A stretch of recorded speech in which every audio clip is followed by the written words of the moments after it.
reka mbonereho kwisuhuriza abantu baba bararyamye ku mafaranga yabo bakabika nko kuri banki cyangwa se bakayatsimba ahandi hantu bavuga ati ntabwo nzagura imari itameze nka cyamunara.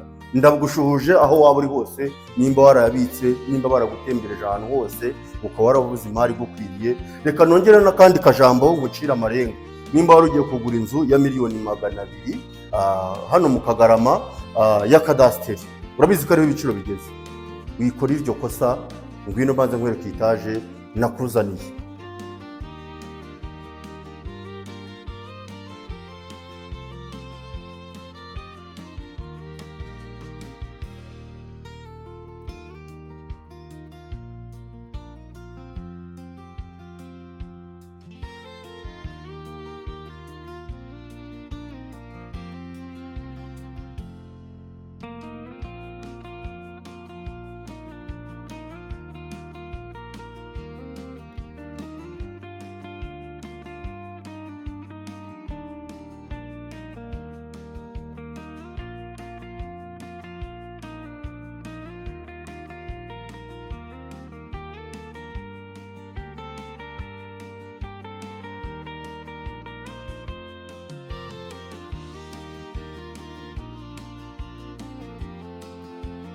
Nongeye kubasuhuza mbaye ikaze kuri Kigali Bandiseri nk'ibisanzwe Gendi Moses, ariko nkuzaniye amakuru mashyashya. Mu by'ukuri nimba utari wagura inzu ukaba wari unayafite uvuye kuri banki ugiye kwa noteri, hagarara wawitonze. Iyi etaje ifite igiciro cyiza, reka nkubwize ukuri, miliyoni 250 gusa. Iyi ni etaje ifite ibyumba 4 dushe na toilette 3, iherereye hano Kicukiro mu karere ka Kicukiro mu Kagarama. Urabizi neza ko Kagarama nimba warayitembereye baragutembereje abandi bakomisiyoneri. Inzu hano zari zigeze kuri miliyoni 200 za kadasiteri, ngwino wigurira urugo kuri miliyoni 450. Ndetse nunareba neza wabyutse neza ukantereta, turahuza imibare nkugabanyishirizeho makeya cyane. Aho nta handi wasanga ibyo muri Kigali Bandiseri Gendi Moses nk'ibisanzwe murabizi, ariko ndushobora no kwifuriza umunsi mwiza. Ni inzu nziza cyane rero yagaragaye, natwe isa nk'iyadutunguye kuko urebye ibikoresho biriho ukabona finissage ifite ntago bisanzwe mu by'ukuri. Tujya tudabibabwira mujye mubasha kwitegereza muri video uvuge ati se iyi nzu ni gute idahenze. Ndagira ngo nkubwiye ko iyi parikingi yose ubona hano hasa ni amakaro. Iri karo ryo muri parikingi uribajije ukumva uburyo riba rihagaze ku gaciro karyo, bihita bikubwira icyo uri kugura icyo ari cyo. Ariko noneho use nk'uwigira gato ubone bwa bwiza. Iyi nzu yakagize nk'ibyumba 6, ariko yagiye buri cyumba cyose agiha toilette yacyo. Ariko salon twinjiramo murabona ubudasa. Reka abandi bantu baze batangire bakore ibintu bitandukanye n'ibyo bari basanzwe bubaka bagurisha. Reka no kubatindira kandi iyi ni parikingi ishobora kwakira imodoka 3, kuko uhereye ugeze hararuguru haramubona akajerekani hariya kuhava kurinda ugera ahangaha hari parikingi imodoka zigeze nko muri 3. Wahindukiza kamera ahangaha ndetse tunagendana rwose, ubwo ndi kugutambagiza urugo rwacu rwabonetse rumeze nk'intungura. Ni ikintu kitari kitezwe mu by'ukuri. Miliyoni 250 risanzwe zigura kadasiteri hano mu Kagarama. Ahangaha naho tuhafite imodoka zigeze nko muri zingahe, zigeze nko muri 2. Ahangaha parikingi imodoka 5 cyangwa enye ziparitse neza ni urucabana. Nimba wari warabuze imari, kora subscribe mu by'ukuri. Nugomeza kunkurikirana hari ibintu byinshi cyane nzakugezaho, wowe gusa ujye uguma kuri channel ntukureho urushinge nkuko wajyaga kuri radio. Ndebera kano kajende byiza cyane gagiye ahangaha, ntabwo karafata, nikamara gufata bizaba ari ibibazo. Uzajya wicara ahangaha uri iwawe utuye ku cyayi cyangwa uvuga ati njyewe ndikwishimana n'abanje, uvuga ati Moses yarantuje. Nta handi hantu uzahita ubwira urabura abandi bagenzi bababwiye ati kuri Kigali Bandiseri niho bibera. Tunakomezanye ariko tutaragera kure, uru ni urubaraza ndaza kurubereka neza. Reka dukomezanye ahangaha, nge ndashaka kubacisha ahangaha njya mu gikari ngira ngo mbereke amanex bakugende uryoherwa winjoyinga ino jaride. Ufite parikingi y'imodoka zigeze muri 4 cyangwa 5, ufite umwanya wa jaride imeze kuriya, uyu wose ni umwanya mu gikari. Iyi ni villa house imeze nka cyamunara, narabibabwiye nzajya mbazanira udushya gusa. Uyu ni umwanya mugari kandi munini, ubona ko wisanzuye, uri hano mu gikari, abana bahakinira. Ese nawe aha wahicara wenda nta kibazo, mu gihe nta bindi bintu by'intebe wahatera. Hatuhagira aho kogereza. Aha naho umukozi yogereza ibyombo, ubwo ni hanze. ariko tukagira hano hantu hashobora gukatira nk'imboga, inyama, utuntu twose urumva ko duteguye. Iyi nzira yacu iratuzana mu gikoni gifite ishyiga ryo hanze. Iki gikoni gifite ifuru, kikagira amashyiga 3 yo gutekeraho, ubwo wateka ibishyimbo, isombe, yewe n'akandi kantu buri kantu kose. Tukagira na magaze nziza cyane. Inzira irateguye. Reka dusohokane ngende mbereka buri kantu kandi. Ariko wabanyerekeye ko hano hari umwanya w'imigozi, hari imigozi washyiraho ugahita utangira kwanika imyenda. Imboga yose ni amakaro. Tugendane mbagira ngo nkusobanurire inzu ku buryo nawe nuramukuje ushaka kugura na online utahageze.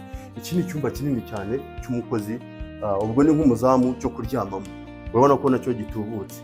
Aha ngaha rero uru rugi mubona iyo turuferimye cyangwa se turukinze gutya cyangwa tunarukinguye, uba ugiye kuba wajya ku irembo nk'umuntu utumye umukozi cyangwa iki. Kugira ngo urabona ya parikingi yacu kuhita uyimbuka ku irembo. Tayari aha ngaha harimo dushe na toilette y'umukozi, hakabamo yewe n'akandi kantu nyine keza cyane. Ni dushe hakaba na toilette ku ruhande. Reka nkubwire, reka twinjirane utotorera inzu yacu duhereye muri salo. Aha, reka tuyihere imbere rero tuninjirana aho duhura n'urubaraza rwiza cyane mu by'ukuri. Ndebera, hari igihe tuvuga mukavuga ngo natwe ngo abakomisiyoneri mwamaze kutugira nk'inyombya, ngo turavuga cyane, ngo turabeshya. Ndebera, iyi narume n'ibirahure $250,000. Nuramuka ucitswe n'iyi diro, iyi niyo bita shuwa diro y'umwaka. Ndebera, ibi byose ni from Dubai, utaza kugira ngo ni fabrikano. Twinjirane ndetse nk'ikaze muri salo yacu. Aha, dukomezanye muri salo yacu nziza cyane ifite uburanga. Nyamuneka dutangira nakubwiye ngo ni nka cyamunara. Witonde cyane, il faut faire attention, kubera ko iyi nzu nizazinda abaranguzi baza bagafata, yamara kuyigura 2,500, wowe ukaza nyuma akayiguhera amafaranga $300,000. Ubuhombye cyane mu by'ukuri. Jya hariya mu nguni ubanyerekeye akantu kandi. Aha ngaha tuhafite TV stand nziza cyane mu by'ukuri nini kandi ubona ko ihagije. Nyirayo we iyo akoze TV stand nkana gutya abateganya flat nini. Nawe nuyigura ntuzigere wihombye ngo ushyiremo ka kantu gatoya cyane. Reka nkubwire, aha ngaha ubutaka ikibanza kigeze kuri $100,000,000 kuzamura. Ubwo uguze iyi nzu urumva buhombye koko. Ibiciro biri kuzamuka cyane cyane buri kanya ku isoko. Buri nzu nushaka uyikodeshe bazajya baguha $1,000 cyangwa $1,000,000 udashatse kubahenda. Iyi ni salle à manger nini cyane, nayo ubona ko yisanzuye nini, ariko purafira ifite ubwiza mu nshinga. Yereka nkubwiza ukuri, iyi nzu ngiye yantunguye cyane. Iyi nzu yantunguye. Nimba ufite amafaranga wenda shaka hundi uho wakura make wenda yandokomeho, ariko iyi nzu nta yindi tuzongera kubona ku isoko nziza imeze gutya. Aha ni ahantu heza cyane, ubona ko ari salo ngari cyane itubutse, ifite amakaro meza, ikagira parafo nziza, ikagira amatara meza. Mu by'ukuri ariko kora subscribe mu by'ukuri. Kora subscribe aho hantu byanditse subscribe, kugira ngo nanjye biba byangoye kuza gushaka iyi mari, nawe ubashe kunzamura. Ndebera icyo bita igikoni. Ndebera igikoni, aho nshatse sinanavuga. Naruca nkarumira kubera yuko urabona ibikoresho birimo biteye ubwoba. Reka nkubwize ukuri, ni kangahe mwigeze mubona ko tubereka inzu zirimo kuka. Iyi ngiyi ni gazi kuka. Kwanza hano murayibona, izo mingo ibanyerekeye. Iyi ni gazi kuka. Aha ngaha twagira ifuru, wayibonye. Ibi byose ni ibikoresho bihenze bifite karite kandi ugomba kugurana muri iyi nzu. Ndebera none iki cyuma gitwara umwuka w'ibiryo, wagira ngo ni furati. Njye nakibonye ndatungurwa cyane, ntabwo nsanzwe nkibona, ariko ni cyiza cyane. Urabona ko inzu yacu yujuje ibintu byose bisabwa. Uyu ni umwanya wa firigo munini cyane, iza firigo zikunda kugurwa nko muri za Simba, firigo zifatika. Uyu ni umwanya ujya mu gikari, naho tuhafite urubaraza rwiza cyane. Asa nk'ubaranyerekera urwo rubaraza, ushobora no kuhashyira washing machine hasi ukaba wahakoresha, kuko ndabona aricyo banahageneye. Reka tunakomezanye kandi ntabwo nshaka kubakorera video irambiranye.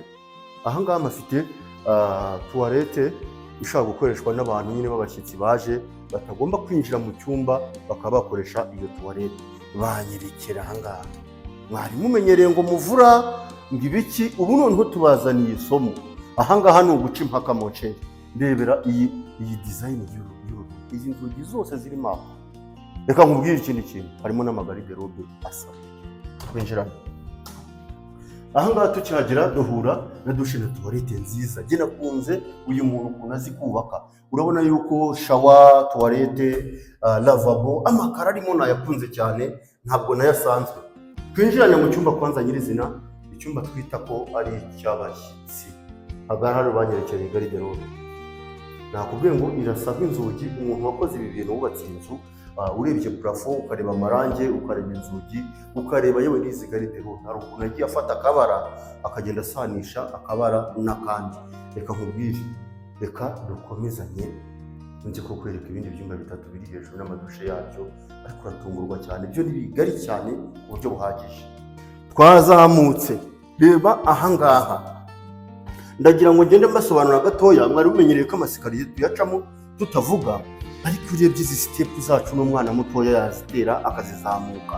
Aha ngaha iyo tugeze aha ngaha, kandi aya makara ariho ni ya makara ameze nk'imbaho, ni karo rifata hakurya no hakuno. Isoko riba rihenze. Bangira ngo nkubwire igiciro cy'inzu, utaza kuvuga ngo inzu irahenze.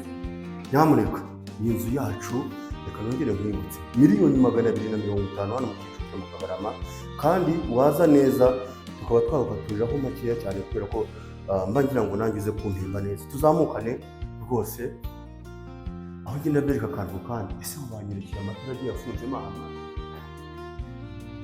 Umuntu utegura pe. Ibera nta kintu na kimwe uri bunenge inzu. Finisage inziragoroye, kandi ubwo ni amatafari ahiye kuva hasi kugera hejuru. So reka no kubatindira, tubanze reba za nzugi nababwira ko wazibonye ahantu hose zitazigarukamo. Ngwino karibu. Iki ni icyumba nge nagezeho, ndavuga nti ibanze yari master bedroom. Ntabwo ari ariko ndebera, reba icyo bita umuteguro. Aha hantu hajyamo n'igitanda kinini uko cyasa niyo cyaba cyadutse ariko mu cyadu. Aha hajyamo imyenda myinshi cyane. Nge nakunze utuntu twinshi, rebera tuno dukondo so nk'uzumika, reba utu dukondo no kuri Imana do. Uyu ni umwubatsi. Twasubira inyuma gake tuhafite urubaraza rwiza. Aha ngaha wakwicara ukanywa icyo ushaka cyose kubera ko ubu ahantu heza cyane. So ngiye cyo nakubwira, ni ahantu harimo guturwa cyane. Urabona nk'uyu yagiye kubaka, ariko sa nk'ubanyerekera hano batagira ngo wenda ni kwa kundi ugura inzu ugasanga ngo iri yonyine ngo ifite defo. Oya, reba abaturanyi ko bimeze. Urabona ko ari ama etage gusa. Igihe hamaze kunoga, bose bamaze gukubitamo utu dukaburimbo tura, kandi kaburimbo hano rugo ntabwo ari kure. $350,000 nawe uzazica utangire winjoyinga amafaranga, ariko ntuzibagirwe ko nagutuje neza nje nka Kigali Bayagiseri. Uzibuke anytime ujye umpamagara, kuko ndakwibutsa ko tugira ibibanza, tukagira amazu akodeshwa, tukagira n'amazu agurishwa. Ubutaka ubushaka ni nk'aho uvugiye aho ngaho. So twinjiye aha ngaha duhasanga tuwarete nziza nayo nini, kandi ubona ko yisanzuye, irimo ibikoresho byiza ahantu hose. Shawa nziza cyane, ubona ko hagiye hafunzeho shawa ebyiri, agatoya n'akanini, byaterwa n'amazi ushaka gukaraba, ariko ibikoresho birimo ni bya bindi bita Milano. Ku batabizi ni marike y'Intaliyani ikomera cyane. Aha ngaha tukaba twinjiye mu cyumba kinini. Iki cyumba nakubwiye ngo buri cyumba cyose kigiye gifite bariko. Aha ngaha ni urubaraza rwiza cyane ushobora kwicaraho mu gihe warambiwe kwicara mu cyumba, ariko aho ngaho gufata n'akayaga, ufata amafu, ufata akayaga kava hakurya no hakuno, winjoyinga uvuga ati nanjye nari narakoze neza. Umuntu wese wakoze neza agira umuhigo wo gutura neza, akaba yabaho neza ku buzima bwiza. Dukomezanye. Ubwo ngiye kubereka master bedroom kubera ko maze kubereka ibyumba bitatu. Aha ngaha rero iyo twinjiye aha ngaha tayari babarira uhagararire nka hariya, ngira ngo sinzi aho uri buhagarare kugira ngo bibashe kugaragara neza. Nimba wateramo ibitanda bibiri, nimba wabitera gute? Aha niho handi hagukonfuse ukavuga ati igitanda nkitera aha ngaha. Ese nkitera aha ngaha, igitanda wagitera ni hanini, dufite aha ngaha tukagira nawe. Ariko rebera ububati. Uyu we noneho kuntu yaciye impaka, yaravuze ati aka ni akabati wenda k'umugore, ahangaha hakaba akabati k'umugabo. Wamwumvishije umuntu ukuntu azari itandukana mu kubaka? Uyu niwe wa mbere nanjye mbonye kabisa, uyu tuzakorana akazi namubonye, tuzabatuza jye n'uno mu enjeniyeri cyangwa se n'uno mu ona. Urabona ko hano dufite urubaraza runini cyane, ntabwo wakwirirwa ukomplaining uvuga ngo ntabwo inzu ifite ngo rufutopu ngo sinzi ngo ibiki n'ibiki. Umuntu wese uri kuri iyi nzu ufite icyumba aryamyemo aba afite urubaraza runini, ariko urugo rwantangaje runini cyane ku buryo bukabije, kandi urabona ko uba ufite view y'ahantu hose. Iyi nzu iramutse igucitse ntabwo ari ubwende bwawe, kubera ko irahagije pe, irahagije impande zose. Prof wawe banyereye, uyu ni umuhanga kabisa. Reka dukomeze twinjirane muri dushe ya chambre principale. Ni ukugenda gake, bya bindi basiga kuvuga ngo genda gake. Warebye ni umwijyane, ni ibirahure gusa. Ibi ngibi ntabwo bisanzwe mu by'ukuri. Rebera tuwarete, banyerekera utwawe tugende turimo ahangaha dutatse musha. Uyu ni umutekinisiye pe. Iyi nzu nta kintu na kimwe ibura, ntugire icyo witwaza. Imihanda iragendeka, na za makiya matoya arahagendeka. Umukiriya nimba ufite na gahunda yo kuyishyura, tuvugishe rwose tumurazemo, hanyuma yishyure harimo umukiriya wa miliyoni y'amanyarwanda nta bikoresho birimo. Reka nkushimire, ariko nanakwibutsa details z'iyi nzu. Ushobora kuba waruje wenda video igezemo hagati cyangwa ariko wanayitangira video nimba ufite gahunda. Burangiye nemera umukiriya ugura inzu ntagacika intege, reba video yose uyirangize. Iyo nimero watuvugisha 0782346422 ni WhatsApp, cyangwa se ukaba wanaduhamagara tugufasha kwisurira iyi nzu igizwe n'ibyumba 4, dushe na tuwarete nazo nenye mu nzu, parikingi y'imodoka zigeze muri enye cyangwa 5 uko wabishaka, terwa imodoka ufite, ariko igiye ifite imbaraza ahantu hose. Salo na salamanje ni binini, iherereye hano Kicukiro mu karere ka Kicukiro mu Kagarama, ahantu heza cyane. Miliyoni zawe 150 zikure kuri banke, uze wihuta uyigurira uyu mutungo anytime, uzahakura 350. Murakoze.